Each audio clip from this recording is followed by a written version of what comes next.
Hello everyone, we are going to start class 9 history और history का chapter number first हम पढ़ रहे हैं और उसी चैप्टर का एक और टॉपिक के साथ आए हैं। टॉपिक का नाम क्या है बच्चे? वो है द एबोलिशन ऑफ स्लेवरी। इससे पहले हमने जो टॉपिक किया था वो क्या था, उसमें पूछा था कि जो वुमेन्स थी फ्रांस की, क्या उनके पास भी कोई राइट्स थे। तो वो हमने देखा कि उनको जो वोटिंग राइट्स थे वो लेने में भी काफी टाइम लग गया, और वो जो फाइनली फ्रांस में वोटिंग राइट्स वुमेन्स को मिले वो कब मिले, ये मुझे आप बताइएगा। अब जो हमारा टॉपिक है वो है एबोलिशन ऑफ स्लेवरी। बच्चे स्लेवरी क्या है? सबसे पहले तो हम पूछेंगे स्लेवरी।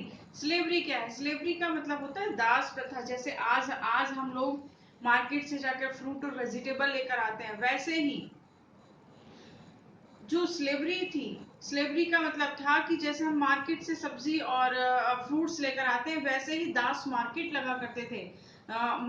तो वहां से उसी की तरह उनको खरीद कर लाते थे, और खरीद कर लाने का मतलब है कि उनकी अपनी कोई वैल्यू नहीं थी, अपनी कोई उनकी राय नहीं थी। वो सिर्फ वही करते थे जो उसको उसका खरीदार उससे करने के लिए कहे। तो दास प्रथा को इंट्रोड्यूस कराया गया था 17th सेंचुरी में। उसका उन्मूलन कैसे हुआ, इसमें हम पढ़ने वाले हैं एबोलिशन ऑफ स्लेवरी को। उसको खत्म कैसे किया गया, उसको उन्मूलन कैसे किया गया।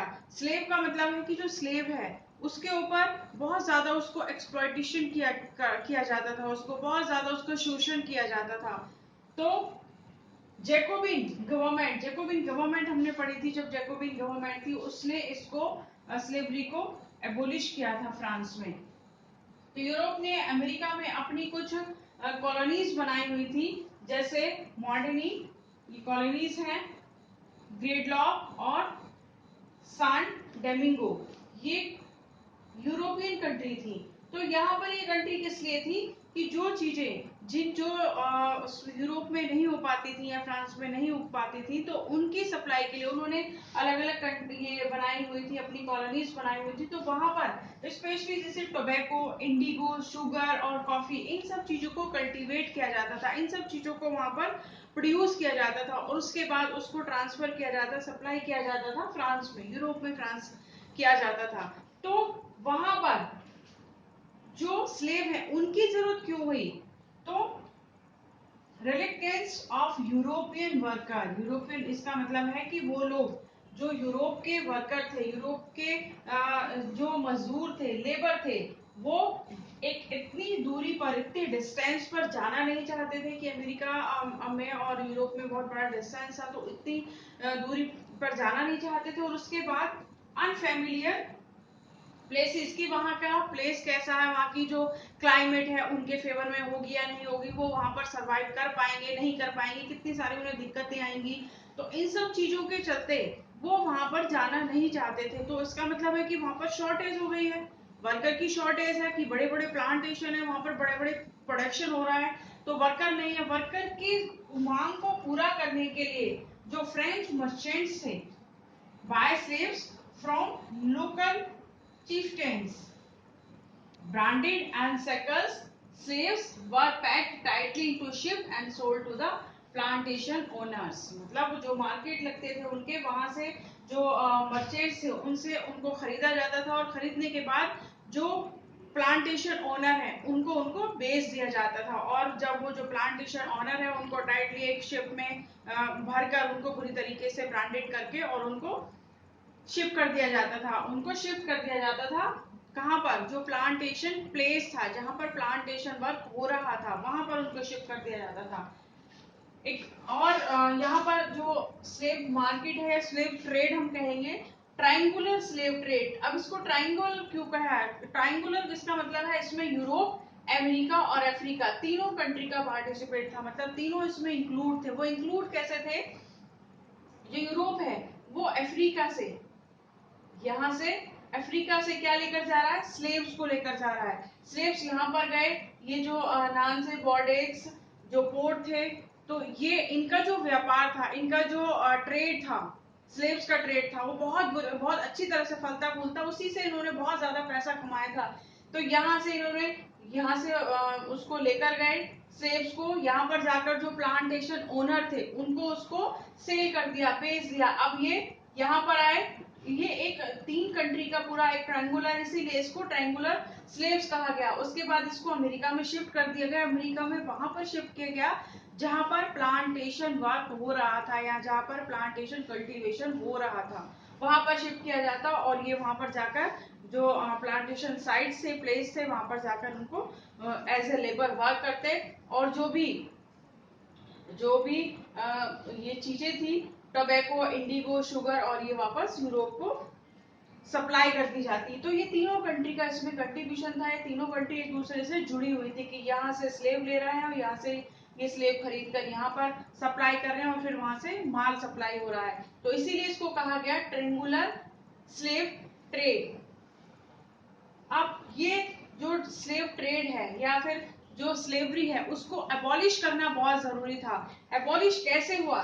तो नेशनल असेंबली में भी ये बात उठाई गई कि जो स्लेव है या फिर जो गुलामी है ये चीज अच्छी नहीं है, तो उसको यहाँ अबॉलिश करना चाहिए, इसको हटा देना चाहिए। लेकिन उस पर बहुत लंबी डिबेट्स तो हुई, जो नेशनल असेंबली थी उसने उस पर बहुत लंबी डिबेट्स तो की, लेकिन उसके लिए कोई भी पॉसिबल एक्ट पास नहीं किया। अब ये एक्ट पास क्यों नहीं किया बच्चे? तो कर सकती थी क्योंकि पावर में थी, नेशनल असेंबली पावर में थी, तो वो कोई भी एक्ट पास कर सकती थी, उसको खत्म कर सकती थी स्लेवरी को। उसने क्यों नहीं किया?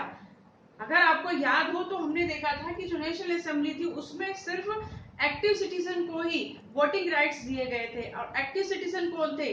जो 25 से अबव थे और इसके अलावा जो प्रॉपर्टी होल्डर थे। अब जो प्रॉपर्टी होल्डर है इसका मतलब है जो नेशनल असेंबली है उसको अगर वो स्लेवरी को खत्म करती है तो इसका मतलब जो ट्रेड है वो खत्म हो जाता है और जो लोग बिजनेसमैन है, बड़े बड़े बिजनेस से जुड़े हुए हैं, वो खत्म हो जाते हैं। अगर वो इसको एबॉलिश कर देती है, जो नेशनल असेंबली को टैक्स मिल रहा है या फिर जो रेवेन्यू मिल रहा है वो नहीं मिलता, इसलिए उसने उस पर बहुत लंबी लंबी डिबेट्स की, लेकिन उससे रिलेटेड कोई भी एक्ट पास नहीं किया, मतलब उसने एबॉलिश नहीं किया स्लेवरी को। उसके बाद हमने देखा कि कन्वेंशन आया। जो अब कन्वेंशन में किसकी गवर्नमेंट थी?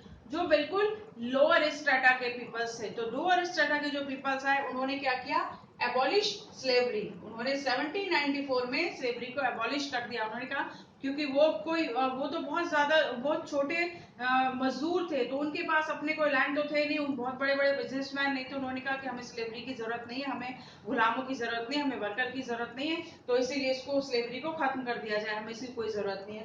तो फाइनली इसको एबॉलिश कर दिया गया 1794 में। लेकिन ये जो एबॉलिशन था ये सिर्फ एक शॉर्ट पीरियड के लिए था। शॉर्ट पीरियड के लिए कैसा था बच्चे?